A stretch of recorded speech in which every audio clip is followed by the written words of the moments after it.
And here we are on another Wednesday, the Wednesday before Christmas. I hope that your life is going great. We're going to do a shorter lesson today because it is busy. I know a lot of you have a lot to do, and we really appreciate that you invite us into your lives, into your ears, whether you're watching on laptop or on your television, or whether you're listening on a podcast. Thank you. It means a lot. Hit subscribe, hit like, tell somebody about this, and we can grow this class as we grow this church. We're just going to look at Romans 13 today, and it will take a little bit less time because, again, the rush of this week. But it's a really heavy chapter. It has an awful lot to do with contemporary issues for us and issues that were very contemporary for Joseph and Mary. More to come. Let's just start. In the end of chapter 12, Paul was giving a list, life rules, life hacks, if you will. Never be lacking in zeal, be joyful in hope, love must be sincere. And these little 1 and 2 liners that you could put down in a notebook, and that's, by the way, a very good idea, and then use these to guide your life. I remember once when I was up in Rochester, Michigan, I was up there for about 10 years, I think, and somewhere in the process, a couple came up to myself and to my executive minister, and they said, you keep telling us that we need to grow in our faith and grow in our practice, and they say, we get that. What we don't know is how do you measure that? And we looked at each other and thought, that's a brilliant question. As one of them even put it, it's like bowling. If there's a sheet over the pins, we don't know how well we're doing. I thought that was brilliant, and that we needed to hear that so we could change up the way we taught. And so we developed a system of metrics for us about growing and serving and the like. But this would have been brilliant if somewhat longer. Well, chapter 12 continues. Please remember, all chapter and verse divisions were stuck in there by man, and they are not natural, and they do interrupt the narrative. So he is continuing to lay out these rules for life. Now, rules for life have something in common. They are generally wise. They are here, obviously, from God through Paul and the Holy Spirit, but they are also not 100% applicable in every single situation. For example, never be lacking in zeal. That would be hard for somebody in Auschwitz or a camp like that, hunted by Pol Pot in Cambodia. Or be patient in affliction. Patience is something which comes and goes in affliction. We understand this, right? It's like Proverbs. Proverbs are things that are generally true, but not always true. In fact, if you read the book of Proverbs, you'll find that some Proverbs contradict each other, because in this situation, it's usually true. In that situation, this one's usually true, but they don't get along with each other. That's the way these will do as well. And that's important to understand before we get into chapter 13, because it has been used and misused through the last 2,000 years. There's a lot of power in this thing, and we've got to figure out context and who is speaking, what their social cultural complex was, content and context, everything about their community and the people that were receiving this in Rome. Because Jerusalem, wherever, Paul is, he's working in Corinth and Ephesus, Rome is a different critter, all on its own. So, first verse, let everyone be subject to the governing authorities, for there is no authority except that which God has established. The authorities that exist have been established by God. Consequently, whoever rebels against the authority is rebelling against what God has instituted, and those who do so will bring judgment on themselves. This was this is a passage which has been used to justify slavery, dictatorships, the mass incarceration of people. It has been used to justify many gross abuses of human rights through the years. So we need to look at it honestly. I always heard it waffled about. When I was growing up, the great enemy was the USSR, the Soviet Union. And we were always warned that one day the Soviet Union was going to take over us. Whether you're in England or you're Scotland or whether you're America, those missiles are going to reach you.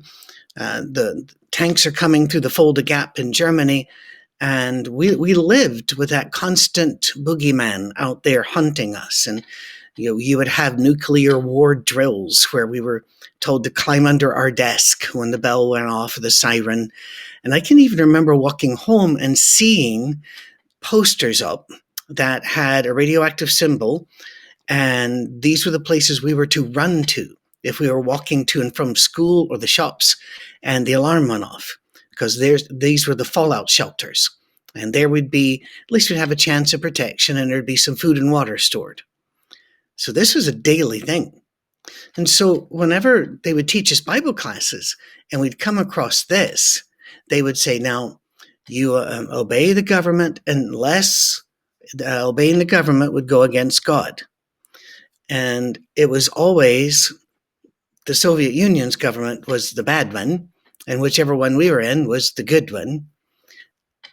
And then they would try to explain it away otherwise. They would say, well, here it just means that God has ordained that human communities need a structure with authority. That's a very dangerous road to go down. Because, first of all, Jesus said no. Jesus said the Gentiles have those that lord it over you and call themselves your benefactors. Yeah, we are ruling over you, but it's for your good. And Jesus looked at his apostles and said, but among you, this shall not be so. In fact, Jesus went to great pains to say that he was greater than his apostles, but that he was among them as a servant.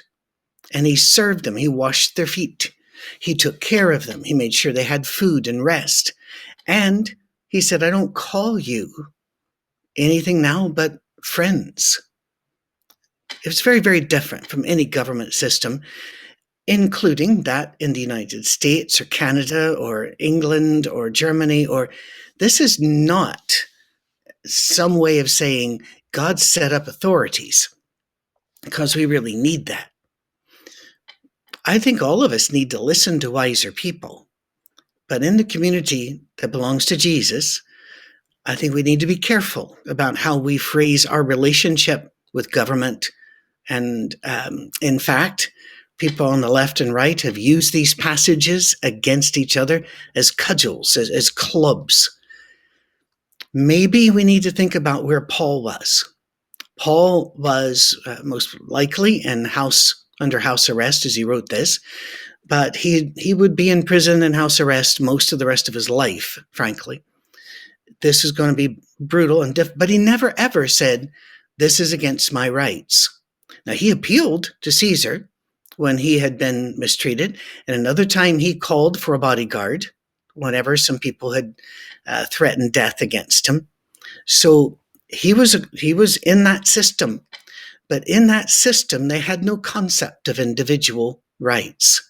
They had no concept of the individual's need trumping that of community, and the community was run by those on top, and there was no disputing. Rome used to be a republic, and it would have a variety of checks and balances, but it had become a dictatorship by this time. And so for the most of the next 2,000 years, people would be ruled by dictatorships. Those of you that watched Mel Gibson's movie Braveheart, there are a ton of things in there that were not historical by any stretch, by the way. And one of them was that idea of prima nocta, that the king or his representative in any area had the right to have sex with your bride before you did. You know, that actually has appeared in some documents, but there has never been an incident in history where we can see anybody ever tried to do that. But that was one of the rules that they got wrong there. The whole concept of kingship, however, was that God had chosen them. How dare you go against who God has chosen. I'm king, and I am king because God chose me. And that continued, by the way, throughout many different nations up until more recent times, when we're not told that as often by governments, but we are often told that by cult leaders and church leaders, that God has anointed them or called them, so they're going to make this decision. This is a very dangerous road.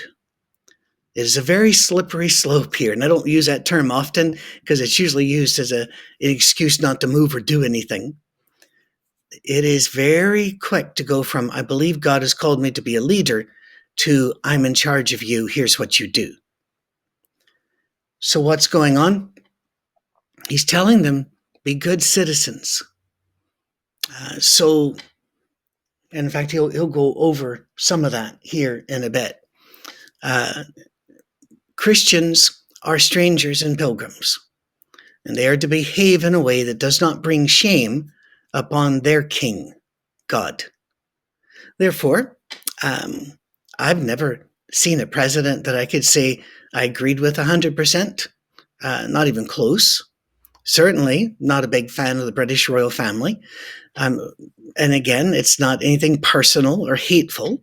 It's just I do not believe that these people have a moral right handed to them by God to lead us. Instead, there are elections in America, and of course there are elections in England as well, Scotland and Ireland, and but there's this monarchy that's tacked on top of it that we could argue about how effective that is or how worthwhile that is.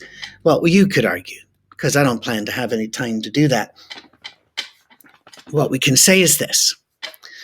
If I go to France, and I've been, lovely people, I don't care what you've heard about Paris, the people in Paris that I talked to were very kind, very helpful. Even when I found out I couldn't speak French, I thought I could. They were very kind.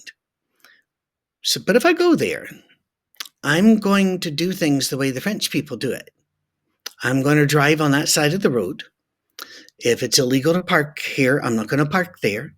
If there is a tax for buying this hotel for the night, or if I'm not allowed to buy a certain product I'm going to go by their rules. If I cross the channel over to Great Britain, I'll drive on the other side. I won't talk about how stupid it is to drive on this side or that side. I'll do the roundabouts. I'll go into the shops and I'll get in a queue and I'll do things the way it's done there. Because I'm a stranger and a pilgrim, I must respect the laws of the country that I'm passing through. And I would do that regardless of where I go. I try to make sure that I bring no offense upon Christ by my behavior. I'm not going to be the ugly American. And by the way, that is a name of a book, I believe written way back in the 60s. But it has become very well known as a phrase that Americans often believe everything should be done the way they do it. And so when they're in another country, they're always telling other people a better way to do it, and sometimes with a very loud voice. Don't be that person. Instead, be the person that is gentle and kind, and all those things he said in chapter 12. Be a good citizen. I pay my taxes. In fact, I don't really have any clue how to do taxes. So for, oh my goodness, probably 30 years, I've had first one gentleman, and then when he retired, the man who took over his practice. They do all of the taxes, and we make sure everything is paid. A couple times I've been audited, and it's gone very, very well. They're not. Sometimes they get a little suspicious whenever you're giving your salary so much back into the church, and it's not just me, by the way. You guys do it too, and you're amazing givers. But sometime back in the day when they had an extra bunch of IRS agents, they looked for things like that and said, we're not really sure. Let us just see. As soon as they saw, they're fine. So keep your receipts and make sure the church gives you a letter. So just be good citizens. Now, he's not going to be done here. Don't rebel against the authority because you're rebelling against then what God has established. That's what they felt in those days. for us, I would say don't rebel against the authorities. That's not effective, for one. I don't believe carrying a sign does that. Now, there are ways to argue with that and be correct, because the more I learn about the civil rights movement, I see that marches and boycotts had a lot to do with bringing this to the fore and some political pressure. It was more the reaction against them, I think, that brought the political pressure, because they're on television. You see white men turning fire hoses on black marchers who only just wanted the right to eat at a place and to go to the bathroom at a place. I mean, so yeah, but watch how you rebel. I don't believe that I ever have the right to throw a bomb or to shoot a policeman because I don't like what's going on. And again, you and I may disagree about what level and when, but we can all agree that what we want to do is live in a way that brings credit to Christ and shows Christ, not our anger, our petulance, or our demands, but justice, mercy, and peace. All right, that's probably controversial enough, and that's sad. He goes on, for rulers hold no terror for those who do right, but for those who do wrong. Do you want to be free from fear of the one in authority? Then do what is right, and you'll be commended. Now, again, generally speaking, true. But have you ever had your cruise control set? And maybe even just exactly on the speed limit, or you know a little bit more, because they'll give you a little bit more. And then you look behind you and there's a policeman following you. What happens? And you're a good person, you're doing right, but all of a sudden it'll and you make sure your hands are at the 10 and 2 position. It's natural, because these are people that have authority. And you're probably not wearing a weapon, but they are. They're not going to use it against you, but that concern. And by the way, it is very true that driving while black is a thing.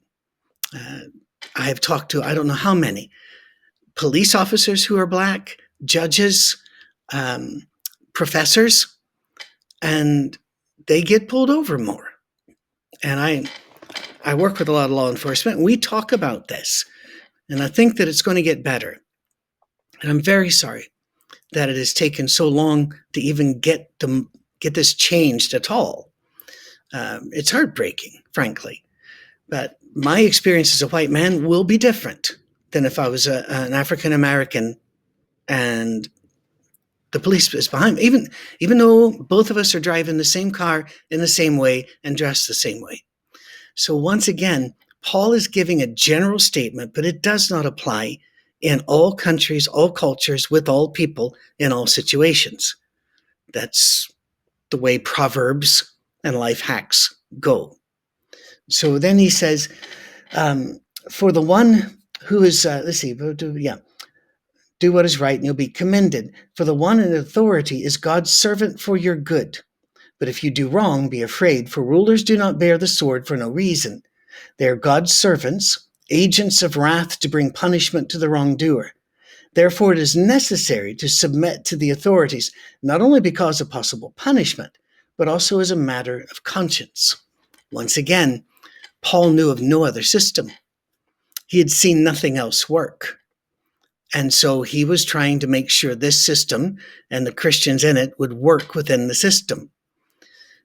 Again, I don't think this applies much to every situation. That they are God's servant does remind us of something, and that is, if those in authority do misuse that authority and they mistreat their people, they are servants of God and will answer to him. But that is small comfort to you if you and your children are incarcerated or laws are passed that make you persona non grata, that take away your job, that take away your ability to feed your family, and you hear the cries of your children. It's very small comfort to think, well, one day that guy will get his. So just be aware, this is a really difficult passage because it comes from a specific place and time, speaking to a specific people in a specific culture that had amazing limitations.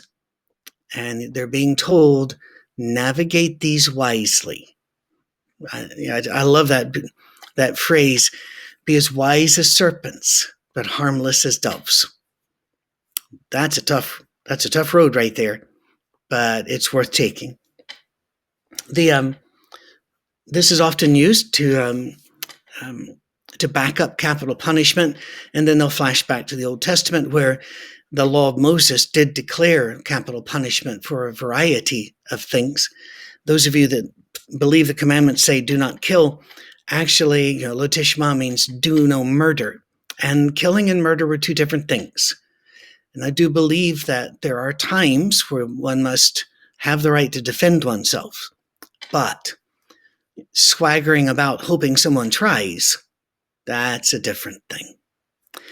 And when it comes to the death penalty, as somebody who has worked with death row inmates, still am, with just one right now, but communicating with a couple, and who has been in prisons to visit people in, 3 states, 4 states now, I can tell you that it's not just the bad guys that go to prison. A lot of bad guys don't go. It's who has the money for the right lawyer. And that, once again, means that minorities are way overrepresented in jails because they did not have the funds for the lawyers. And that's awful. And so when it comes to capital punishment, we find that, once again, it's whoever doesn't have the right lawyer. That one's the most likely to get the needle. And that's why I don't support this. Way too many people have been freed from death row from DNA evidence that proved it wasn't them. Way too many. And so I just can't support it. If you do support it, I understand that. I do. And I hope that God's grace will cover you as much as I have to have it cover me, because we are both wrong about many things. But I don't believe we can use this passage to say, well, that means we should be killing more people in prison. I don't want to use illustrations. I'm just going to say, if somebody in my family had been violated and tortured and killed, of course in my heart, I would want them dead in the most horrific way possible. But I don't think that's what Jesus wants. And I must submit to him. And I pray God he never puts me to that test. If he's put you to that test, you need to know my heart breaks for you. This is also verse 6. This is also why you pay taxes. For the authorities are God's servants who give their full time to governing. Give to everyone what you owe them. If you owe taxes, pay taxes. If revenue, then revenue. If respect, then respect. If honor, then honor. I can get behind that. I do not like the way the government uses taxes. I do not like the tax policy. I do not like the way local governments use taxes and their tax policies. I'm just not a big fan of politics or politicians, but I'll tell you this. I pay what I owe, and I hired this guy to make sure I pay what I owe, because I would miss it. Absolutely. I'd overpay or underpay. Probably underpaid because I wouldn't be paying attention. So I got a guy. And it costs me about $500 a year for him to look over everything, and it's worth it. That's a lot of money for me. Sometimes it's not easy just to write that check, but it's easier than being in prison, I think.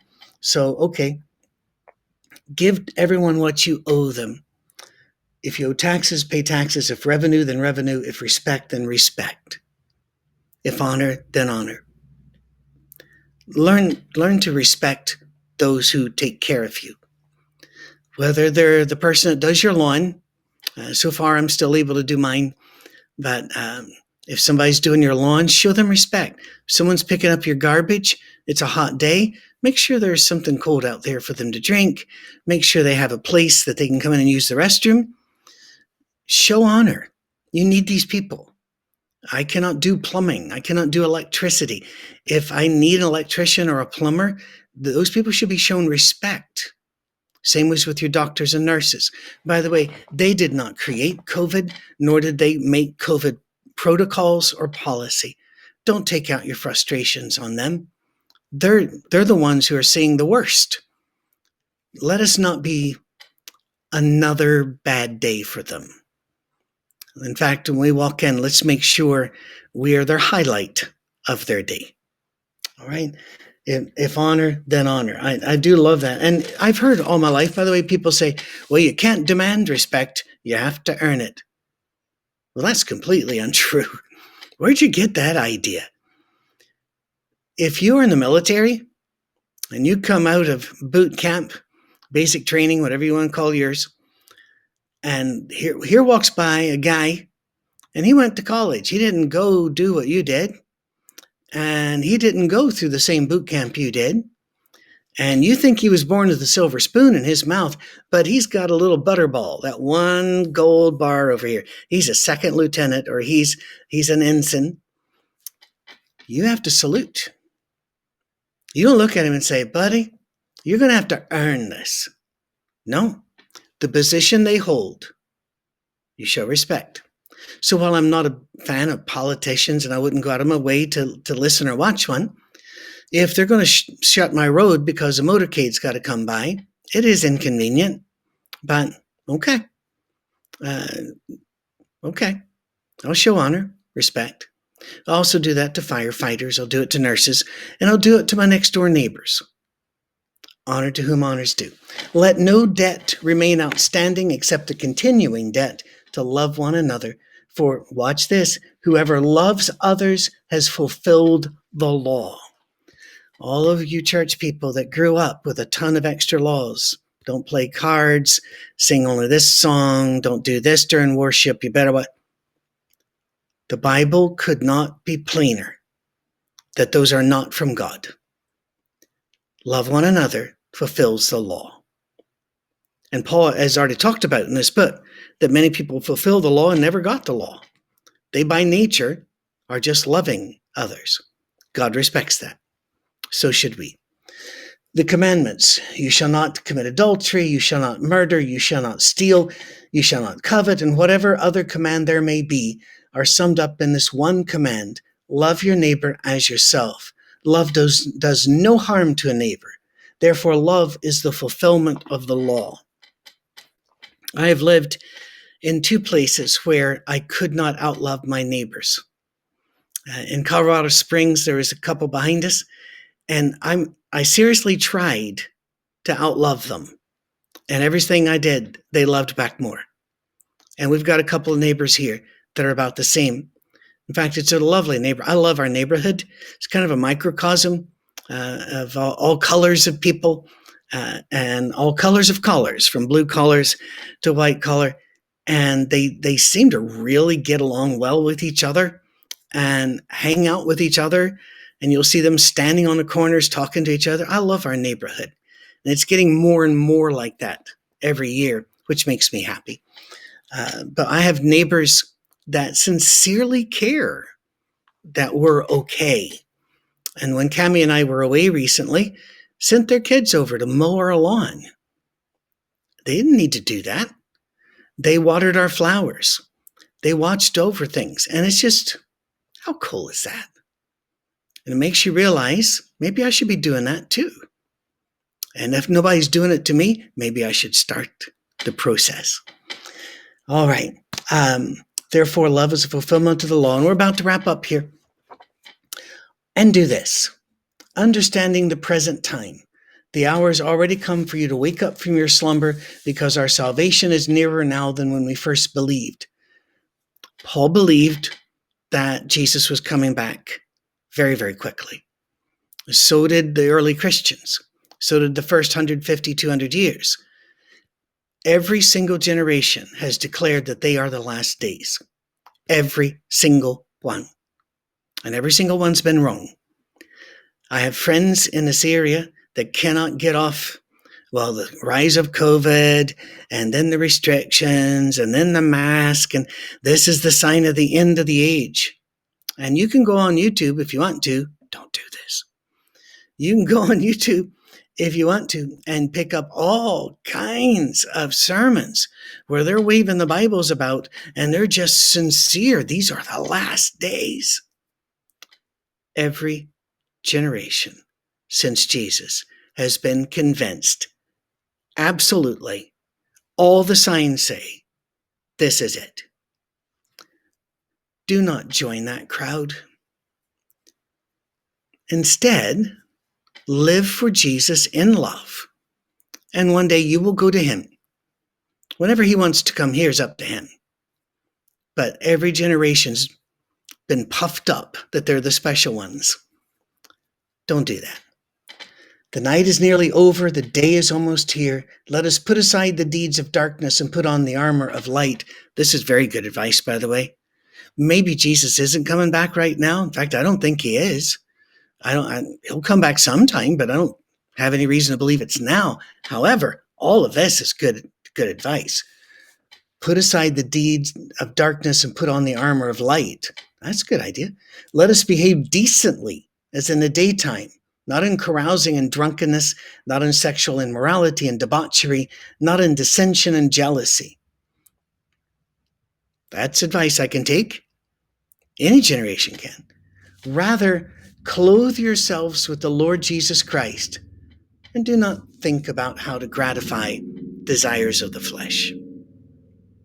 What a passage for right before Christmas. Joseph and Mary were going to be registered and pay their taxes. Do you think that was a joyful thing? No, of course it wasn't. But it was an obligation to their community, and they were being good citizens, and they went and did as required. And there was no sin in signing up, being in the census. There was no sin in paying the taxes. Even if Rome uses the taxes to do evil, that's out of our control. I don't know what Kroger does. It's a grocery store. I don't know what Kroger does with my money. Don't know what Publix does with my money. But that's okay. My deal was I will hand them money and I will get bread. What they do with the money, that's up to them. But I will not steal the bread. I will honor them. And I will pay what the price is if I have that kind of money. It's the way it is. And by the way, I know many of you are hurting right now. Inflation is way up. Gas prices way up. I'm aware it's a very difficult time. It's easy to join the herd on Twitter or WhatsApp or Instagram or the like that are either for or against the current administration. It has always been easy to do so. I think social media has made it now super easy. But do not become a keyboard commando. Be gentle, be loving. You may speak the truth, but always be aware that that which you think is true, you might change your mind on one day. And I know I have on many things. So be gentle. And in this Christmas time, clothe yourself with Jesus Christ. Give yourself as a gift to those you love. It really makes a difference. Merry Christmas. We'll see you